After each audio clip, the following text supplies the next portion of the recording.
Alors, quel âge avais-tu quand tu as remarqué les premiers symptômes et comment se sont-ils manifestés? J'avais 24 ans.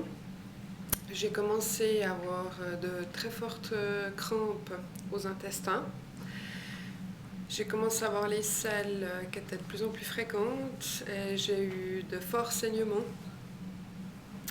et j'ai été également fatiguée.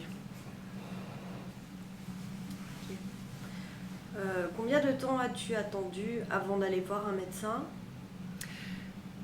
J'ai tout de suite pris rendez-vous avec mon médecin traitant. D'accord.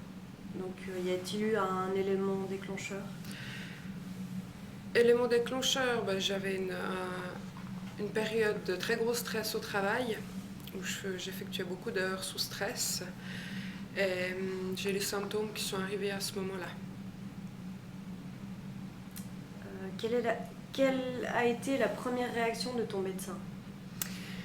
Alors, au vu de mes explications de mes symptômes, elle m'a directement envoyée vers un gastro-entérologue. Où elle a tout de suite fait les démarches. Combien de temps s'est écoulé avant l'obtention du diagnostic définitif?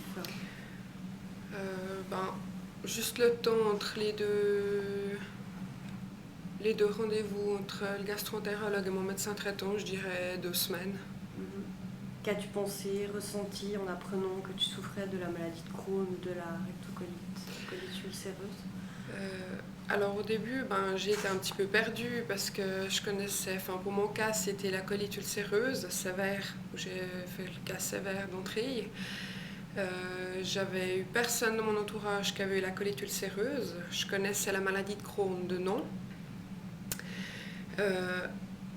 Après, ma réaction, vraiment perdue, pas savoir quoi en penser, parce que vu que c'était vraiment une maladie où j'avais aucune information déjà à la base dessus, donc j'ai été dans l'inconnu tout de suite.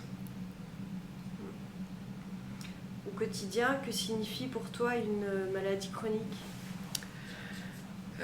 Prise des médicaments régulière, s'adapter, quand on a des pics de la maladie, s'adapter avec la vie professionnelle, avec la vie privée.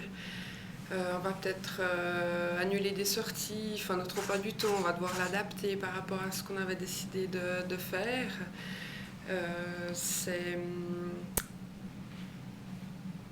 avoir beaucoup d'appréhension dès qu'on veut organiser quelque chose, un voyage ou une sortie, rien que ne serait-ce d'aller voir un concert, c'est tout de suite un petit peu paniquant, de se dire est-ce que ça va aller, est-ce qu'il faut que je prenne 8 Imodium avant de partir, c'est toujours ça un petit peu, c'est l'inconnu, c'est que tu as des phases, ça va très bien, tu peux vivre, je dirais quasiment normalement, et il y a d'autres où c'est un petit peu chaotique. Combien de temps as-tu hésité avant de parler de ta maladie à ton partenaire? J'en ai causé tout de suite, parce que on était déjà en ménage, donc il vivait déjà ce que ma maladie l'a vécu dès le départ. Donc dès que je suis rentrée à la maison du rendez-vous du médecin, je lui ai tout de suite parlé. Comment a-t-il réagi? Je dirais bien.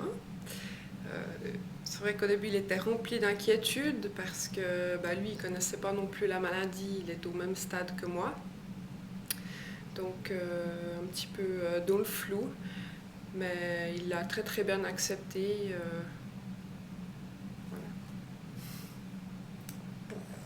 Voilà. Pourquoi est-ce un sujet difficile? Est-ce que la question maintenant Sujet un petit peu difficile, oui, parce que c'est vrai que en tant que femme, c'est peut-être pas forcément des sujets qui sont faciles à aborder et très agréables à aborder avec son partenaire, en sachant que quand tu as la maladie du côté sévère, tu passes, je dirais, les 80% de ta journée dans ta salle de bain, donc c'est vrai que ce côté-là, c'est pas facile à gérer, c'est pas facile aussi à le communiquer à ton partenaire. C'est vrai que c'est pas facile de parler de ces choses-là au début. C'est vrai. Connais-tu des couples qui se sont séparés à cause de la maladie? Non, alors je connais personne, ni de Crohn, ni de colite. Mais c'est vrai que pour avoir vécu 2 ans avec cette maladie, pour l'instant, c'est vrai que je pense que c'est soit ça renforce un couple, et puis ça le solidifie énormément, soit je pense que ça casse assez rapidement.